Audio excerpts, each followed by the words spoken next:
Chapter 14, Light. Today I'll start from page number 148, Diverging Action of a Concave Lens. This is your concave lens. This is called double concave lens also. Concave lens, middle part is thin, near the edge it is thick. This center is called optical center. Through this optical center, whenever you will draw a straight line, this line is known as principal axis. Now suppose the rays of light going parallel to the principal axis towards the concave lens.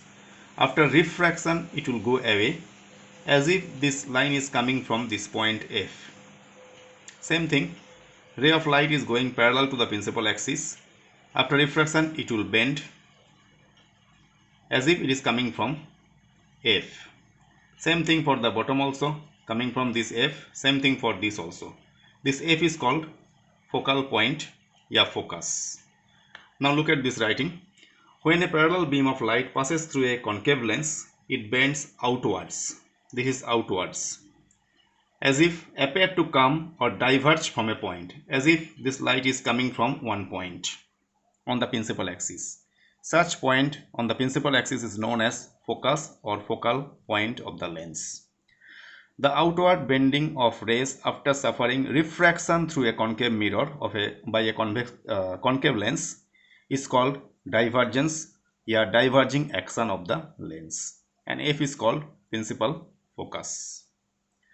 Now here 2 points you have to go through. This diagram you have to draw in your copy. Now the rays of light passing through a central portion of the lens remains undeviated, and those rays of light falling on the lower part or upper part, they will be refracted. That means, or look at this diagram. That means when the ray of light is going upper part of the lens, it will bend, it will be refracted as if it is coming from a point. Those rays of lights are going from the bottom, that also will bend as if it is coming from a point. But those are going straight over the principal axis, you can say, they will be remains undeviated. That point is written here.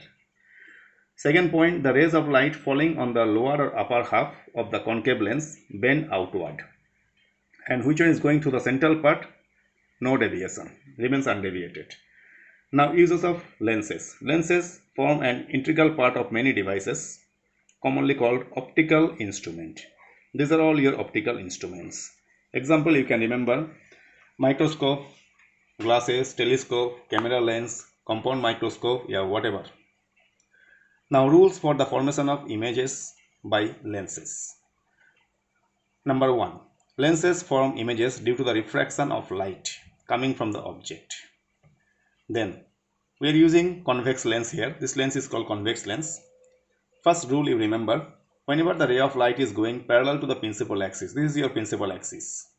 When the ray of light is going parallel to the principal axis, after refraction, it will pass through the focus.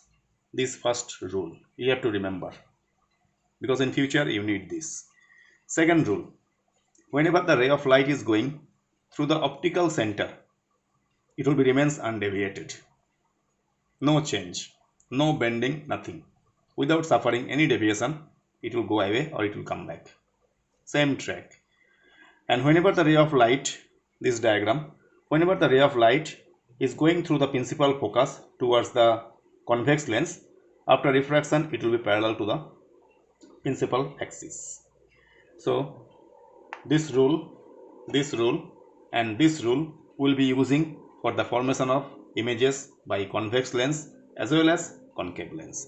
So remember once more, whenever the ray of light is going parallel to the principal axis, it will pass through the focus after refraction.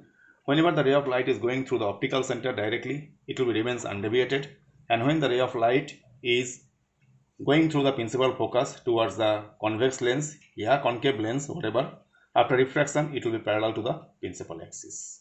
So these 3 rules also you have to prepare, and diagram also make a habit of preparing. You are practicing very well. With this, I'll conclude today.